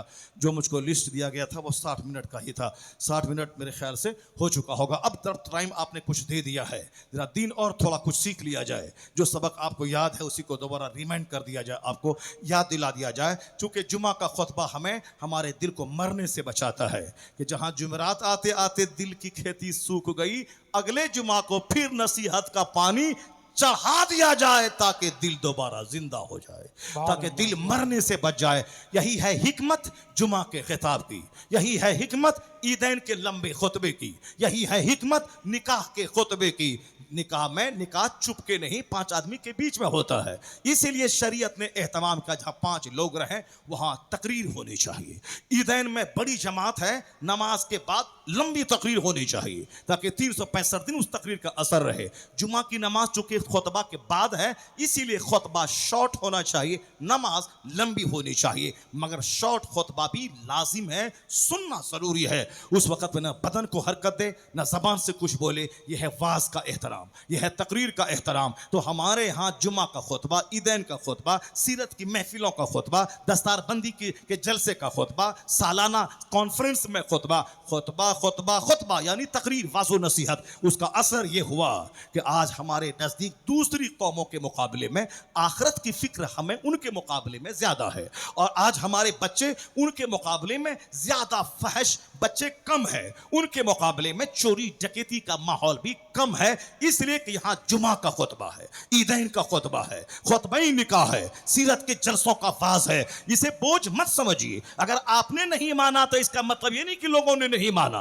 बेशुमार लोग हैं। खुतबा जिसके लिए इक्सीर का दर्जा रखता है, जो अपनी जिंदगी में वो अपने जबरदस्त यू टर्न लेता है, जो तबाह बर्बाद होने वाला था, तकरीर का एक जुमला उसे हौसला देता है, मोटिवेट करता है, उसको जगाता है। आखिरत पर जब भरोसा यकीन पुख्ता होता है तो दुनिया की मुसीबतें धुआं हो जाती हैं। वह दुनिया के आराम की खातिर दिन झूठ नहीं बोलता है, वह हराम का सहारा नहीं लेता है। बेशुमार लोग हैं, बज़ाहिर चेहरे पे दाढ़ी नहीं है मगर दिल इतना सीधा है कि हलाल का 1 रुपया वो हराम के 1 खरब से बेहतर समझता है। भले ही बज़ाहिर उसके बदन में जीन्स और टी शर्ट है, ईमान इतना पुख्ता है, वक्त आ जाए गर्दन पे कोई तलवार रख दे और कहे ये कुफ्र बकना होगा, वह बोलेगा जान दे दूंगा मगर ईमान नहीं दूंगा। ऐसे भी लोग मौजूद हैं जो तलवार गर्दन पे रख दी और कुफ्र बक गया। ऐसे लोग जो सुबह मोमिन थे शाम काफिर हो गए, ऐसे लोग भी हैं। मगर ऐसे मुख्तसर लोग भी बहुत हैं जो जुमा के खिताब आलिमों की सोहबतों में रह रह के जिसका दिल सीधा हो जाता है। ये लोग क्या बकते हैं छोड़िए, मुस्तफ़ा कितने बड़े रहनुमा हैं, कितने बड़े हैं। आप तो हिंदुस्तान के रामकृष्ण राव की बात सुन ली, मगर मैंने बात उठाई थी अमेरिका के डॉक्टर माइकल हार्ट की, सुने होंगे, फिर दोबारा सुनिए। आंख की पुतलियों में वर्ल्ड हिस्ट्री को समेट लिया कि इस यूनिवर्स का सबसे बड़ा रहबर रहनुमा जो दुनिया को इन्फ्लुएंस किया हो कौन है। इसमें मोहब्बत नहीं, सिर्फ फैक्ट की बुनियाद पे पता लगाऊंगा। स्टडी किया, बरस तक आंख की पुतलियों में इतिहास को समेट लिया। उसके बाद एक किताब लिखा, लाखों में से हजारों को छांटा, हजारों में से 100 को छांटना है, और उस 100 में जो सबसे ज्यादा दुनिया की अहम तरीन कामयाब तरीन शख्सियत है उसको अव्वल नंबर पे रखना है, और फिर डिफाइन करना है कि क्यों ये अव्वल नंबर पे आए, इनका कारनामा क्या है, किस वजह से ये अव्वल नंबर पे आने के मुस्तहिक हैं। मैंने इनको अव्वल नंबर पे रखा है। लास्ट में उसके नीचे 10, 20, 50 चैप्टर लिखना है। इस वजह से ये दुनिया की सबसे कामयाब तरीन शख्सियत है, ये कारनामा है, ये वजह है। कोई मुसलमान नहीं, पीर साहब नहीं, बल्कि एक दुनिया का सबसे बड़ा माहिर तालीम, मुताले का शौकीन, किताबों का कीड़ा, अमेरिका का बड़ा पढ़ा लिखा माइकल हार्ट। उसने क्या, जब 100 को छांटा लाखों में से, अब सवाल पैदा हुआ कि कामयाब तरीन शख्सियत की सूची में अव्वल नंबर पे कौन रहा है। जब लोगों को खबर हो चुकी थी, दुनिया के लोग मुंतजिर थे, पढ़ने लिखने वाले लोग से जो लोग रिलेटेड हैं इस डिपार्टमेंट में, वो सब मुंतजिर थे कि कब वो किताब प्रेस से छप के बाहर आएगी, कब मेरी आंखें देखेंगी कि अव्वल नंबर पे कौन है, दूसरे नंबर पे कौन है। ईसाई, क्रिश्चियन, यहूदी, मुसलमान सब मुंतजिर थे और दुनिया के पढ़े लिखे सारे लोग मुंतजिर थे। जब किताब प्रेस से छप के बाहर आई, सारे लोग मुतहय्यर रह गए। क्रिश्चियन कहते थे कि ये चूंकि माइकल हार्ट क्रिश्चियन है, इसीलिए कुछ भी हो जाए, जीसस क्राइस्ट, जनाबे ईसा का नाम तो अव्वल नंबर पे देगा ही। कोई यहूदी कहता था कि हमारे पैगंबर का नाम तो अव्वल नंबर पे आएगा ही, चूंकि वह बहुत बड़े हैं। बहुत सारे लोग अपने अपने हिसाब से दिमाग में नाम सेट किए हुए थे।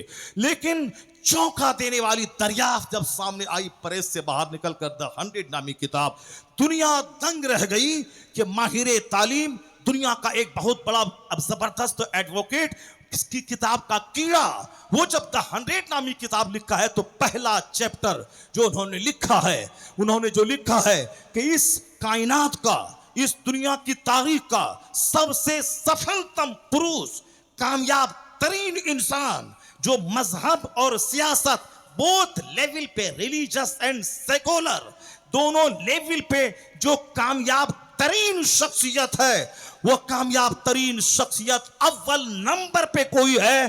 The first name is the name of Muhammad सल्लल्लाहु अलैहि वसल्लम। पहला नाम मुस्तफा जाने रहमत का उसने लिया। वो कहते he was the only man in history who became successful on both levels, religious and secular। वो कहते हैं कि दुनिया का सबसे कामयाब तरीन इंसान जो मजहब और सियासत दोनों सतह पर सबसे ज्यादा कामयाब तरीन हुआ है, वह मोहम्मद अरबी की जाते गिरामी है।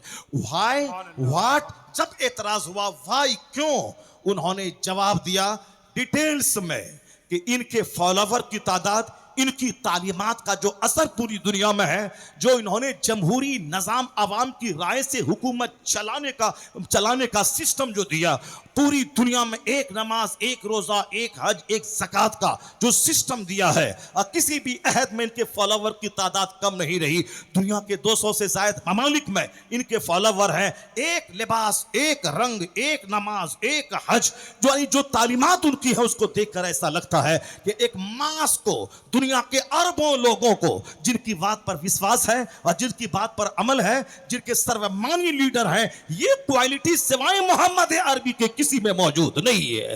इन्होंने जो हुकूमत का निजाम दुनिया को दिया, इन्होंने जो सोमो सलात निकाह खुलाओ तलाक का सिस्टम दुनिया को दिया, पूरी दुनिया ने उसको एक्सेप्ट किया, क्योंकि किसी ने भी कहीं से एतराज का सूर एतराज की आवाज कहीं से बुलंद नहीं की। उन्होंने एक डिटेल्स जवाब दिया और कहा, if you have any doubt, अगर तुम्हें शक है मेरी इस तहकीक में, तो तुम माकूल दलील देके मुझे समझाओ कि कौन है जिनको उनके मुकाबले में खड़ा किया जा सके, उनसे बड़ा किसी को लाया जा सके। अगर तुम माकूल दलील दे दोगे, मैं अपनी तरतीब बदल दूंगा।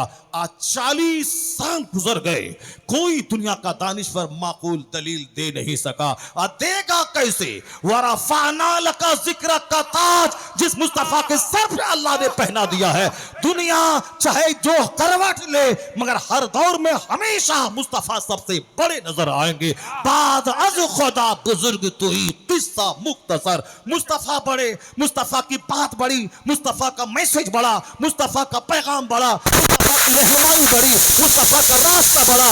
तो ना पे पैगंबर का कि हर चीज का मंजिल लफा हजरत है। जो मुस्तफा के कलाम चलेगा, कभी मंजिल मकसूद नहीं पहुंच पाएगा। जो मुस्तफा की सुन्नत की रोशनी में जिंदगी को दिन गुजारेगा, सरहद यहाँ मिलेगी, सुकून यहाँ मिलेगा, इज्जत यहाँ मिलेगी, औलाद में फरमाबरदारी यहाँ मिलेगी, दौलतों में बरकत यहाँ मिलेगी, जीने का लुत्फ यहाँ मिलेगा। और जब मरा मुस्तफा की शफाअत से खरबों साल की जन्नत में अल्लाह जगह अता फरमाएगा।